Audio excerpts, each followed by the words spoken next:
Arkadaşlar herkese merhaba, günaydın. Bugün Hollanda'dayız. Bir tura çıkacağız. Normalde biz kendimiz gitmek istemiştik. Değirmenler diye bir yer var. Biz bir tane tur bulduk.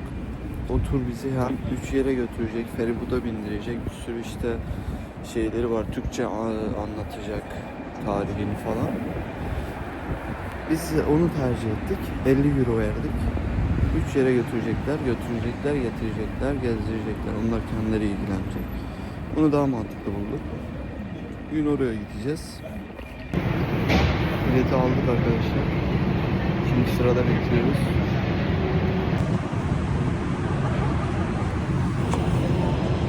Arkadaşlar geldik. Birazdan işlerine de gireceğiz. Dayı bir saat anlatıyor. Biz zaten 1,5 saatimiz var her yerde. Gittiğimiz her alanda 1,5 saatimiz var. Dayı bir saat anlatıyor İspanyolca, İngilizce. Ya bizi sok değirmenin içine işte ya. Ben anlatıyorum dayı. Bugün bir tane. Valla burada kar da yağmış ha.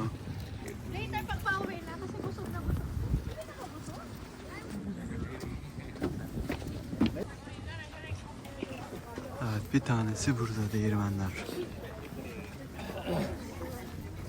Arkadaşlar bu değirmenler gerçekten zamanında çok iş görmüş. Ülkeyi gerçekten çok iyi bir yere kalkındırmış. Yani gemi yapımında olsun, kumaş üretimi olsun.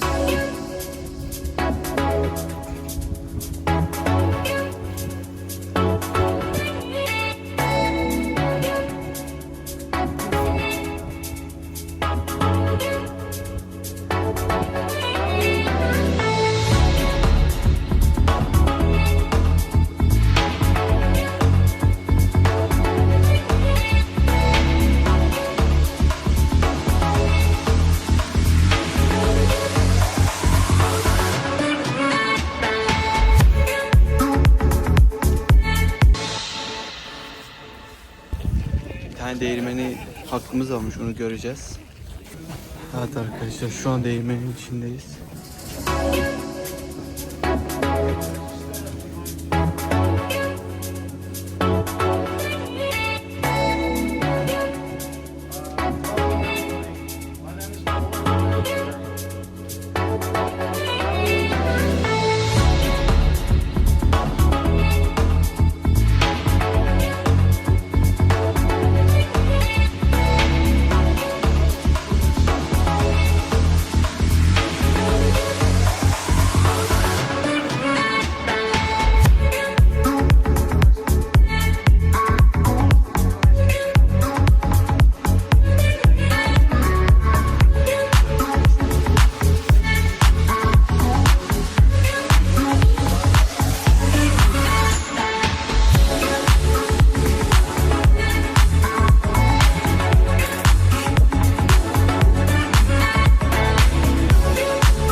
I can say ni hao. No, ni hao.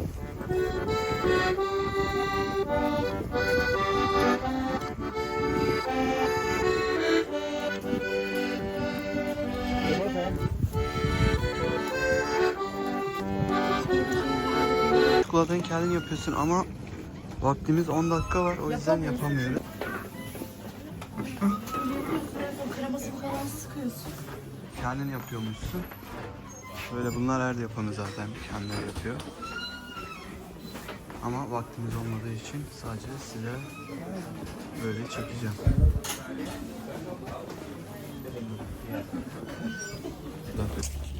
Ya peynir denemeye gideceğiz ya. Bunlar Ayakkabı yapımına. ayakkabı yapımına bakacağız. Onu bilmiyoruz. Bakacağız. Bu da bizim dayı. Bizi gezdiriyor. Ayakkabı yapımına geldik.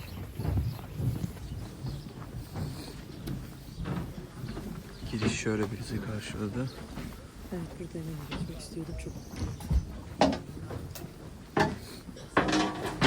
Evet. Hello.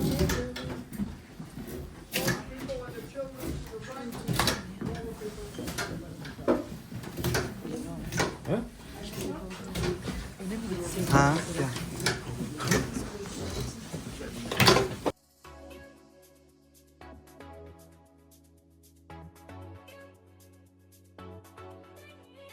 Pretty well, salt food water. When the wood is wet, it's really easy to cut with my knife or with the machine behind me. When the wood is dry, it can break, and I don't like that, so that's why I use wet wood. Steam engine that we're using is from 1913 from Germany. We're the only factory in the whole world who still makes shoes on the steam engine. So what you see here is really unique, and we're really proud of it. These are from France from 1906, one of the first machines ever used to make wooden shoes. So back in the days, it took them 3 full hours to make one pair of shoes by hands, and it's all about the tool grind shoe in the closet. I could just do it in 5 or 10 minutes with these machines, way better if you ask me. But if you really like to see the old way, no problem at all. The only thing is that we'll probably be here for the next 5 hours, because it's gonna be my first time ever making it with my bare hands. Great opportunity, right, to see the first time ever. Yay! No. First machine we're gonna use for the outside. Here you can see the example. We call this our molds. In a moment I put a block of wood next to it, put the blade down, put this bend at the machine.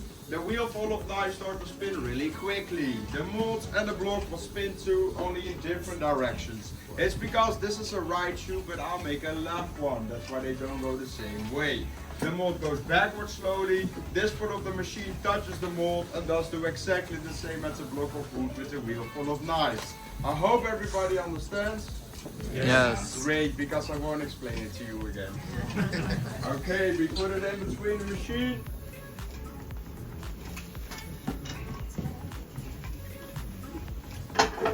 So put the steam engine at high power and we'll begin.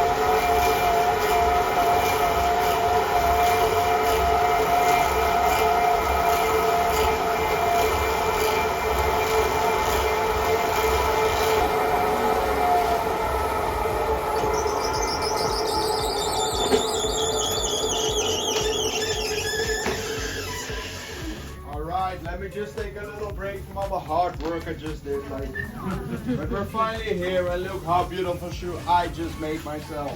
Thank you, thank you! Hey! It's really unique by the colors, and that makes every shoe unique in its own way. And I'll take out the inside as well with this machine. It works like this. The example already has a hole inside. I'll follow it from inside out, and what happens left happens right exactly the same way. So when I put the band at the machine, this knife starts to spin really quickly and I take out the inside perfectly. Alright, let's put it in between the machine. And there we go again.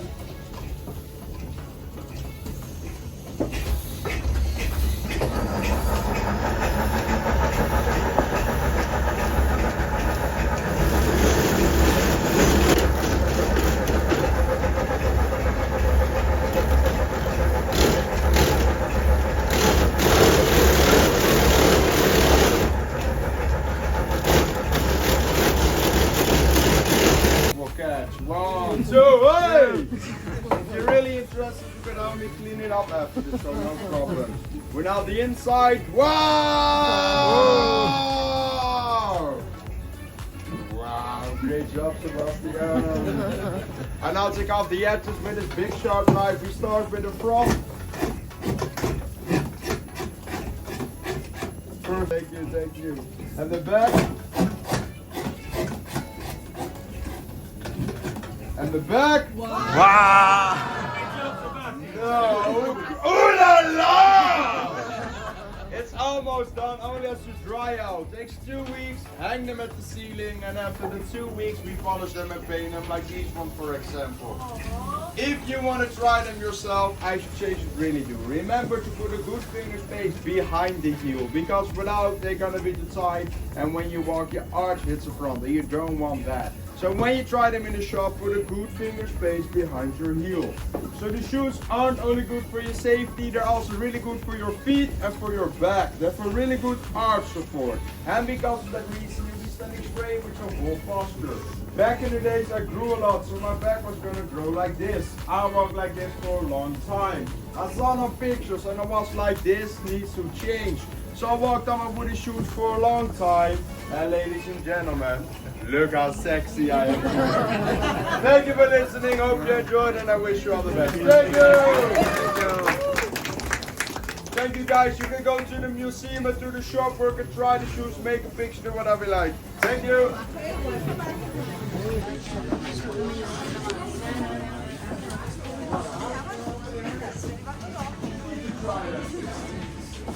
So guys, if you want to feel really sexy, this is your moment to shine. Here you can try these shoes out.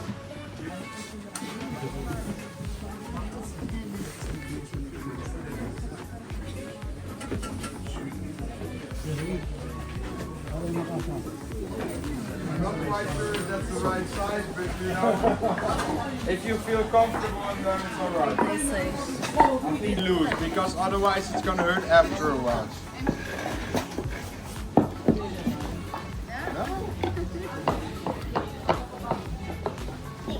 Gerçekten çok rahatmış.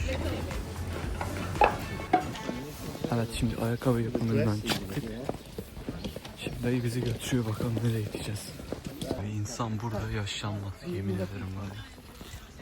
Evleri baksanıza. Böyle bir evin olacak, araban. Yani hayat bu, anladın mı? Huzura baksana ya, insanın içine huzur duyuyor. Orada.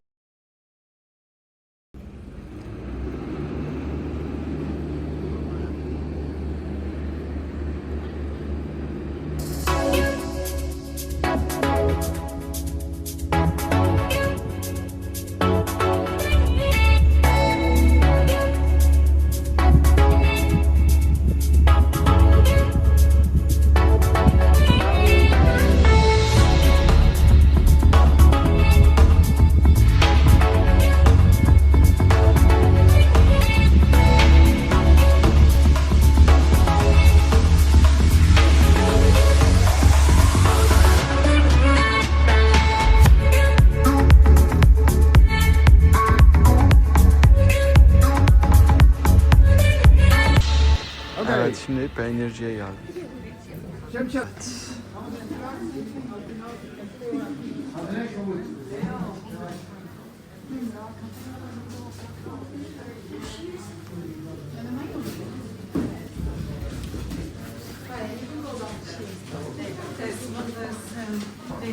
Hi.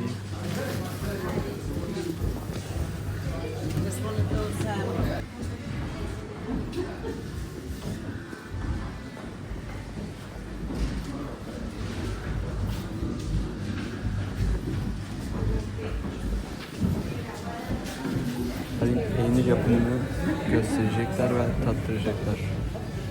Hi. How are you doing today? Amazing. My name is Maria and I'm really welcome to see you all today in our cheese factory in Volendam. Are you cheese lovers? Yeah. Are you cheese lovers? Yes. Okay, because today we have made a lot of cheese. In Holland we really like our cheese and we eat it a lot every day, almost the whole day. That's why today we want to share it with you. But before you can actually eat the cheese, we have to make it, right? And the process of cheese making starts every day early in the morning when we take 400 liters of fresh and raw milk and put it in this special container. After that we have to heat our milk up to 30 degrees because this temperature is really important for this natural enzyme that we call rennet. And rennet simply helps us to separate our milk into two parts. The first part of our milk will be this liquid part. We call this liquid whey, and whey we actually never use in cheese making because the taste of whey is really disgusting. But whey usually goes back to the animals because it's really healthy for their bones and muscles, and they simply drink it. By the way, you also can drink whey because whey is well really healthy for your bones and muscles, and also it's really healthy for your skin. And in the Netherlands we even have an expression that one glass of the whey per day will give your wrinkles away. Sounds nice, right? That's why I drink whey myself. Not every day, but almost. And for now, I'm 64 years old. So you can see what this magical liquid makes for me. Okay, yeah? But let's get back to the process. As I said, this liquid we never use in cheese making, but we use another 10% that you can see on the top of the whey. This tiny bit we call curd, and for cheese making we have to simply separate our curd part from the whey part, and we put our curd part into this round cheese mold. It's approximately for 1 kilo of cheese. After that we simply close it, and then we bring our future cheese to the pressing machine. And we have to leave our cheese under the press for about 2 hours. After this 2 hours, our cheese is still really young, fresh and soft, and we can't eat it yet because there is simply no extra flavor. We have to put our cheese in this salt water bath for 24 hours. After this time, we dry our cheese and then age it in the last room on the wooden shelf. In about 4 weeks, we get our first cheese that we can actually eat. It's young, traditional Gouda cheese. In a minute, you can try the cheese upstairs. The taste is really soft, smooth, young cheese, right? But if we wait a little bit longer, for about 3 years, for example, we will get this cheese. And this is the oldest cheese that we have in our cheese factory. But not only the way to add the flavor to the cheese, because in our cheese factory, you as well can find more than 30 different cheese flavors. Cheese with tomato and olives, pesto, herbs and garlic, truffle cheese, chili cheese, pepper cheese, or even cheese with mustard. So I hope today you will try all of them and find something that you really like. And the last but not least type of cheese that we have, kind of looks like a sausage, right? But it doesn't have any meat inside, it's just a small cheese. Okay? Okay. So, I think you're hungry right now, yeah? Evet, test edeceğiz.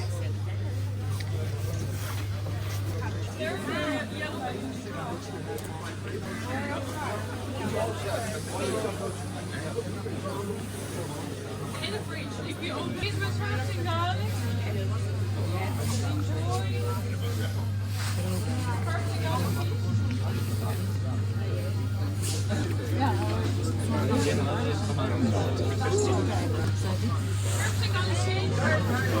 Bunu çok sevdim ben.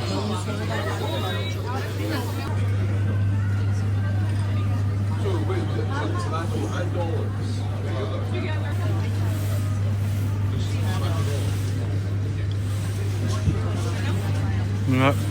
Please. The youngest of the old cheeses. This is 6 months old. 6 months. 6 months. Yeah, okay. And this one is 3 years. Sorry, 3 years. 3 years. So you can see the difference.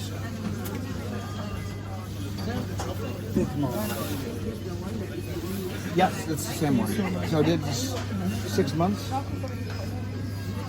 Evet, yarım saat bize şehri tanımamız için bize mola verdiler. Biz ondan sonra işte bir yerde oturup yemek yiyeceğiz.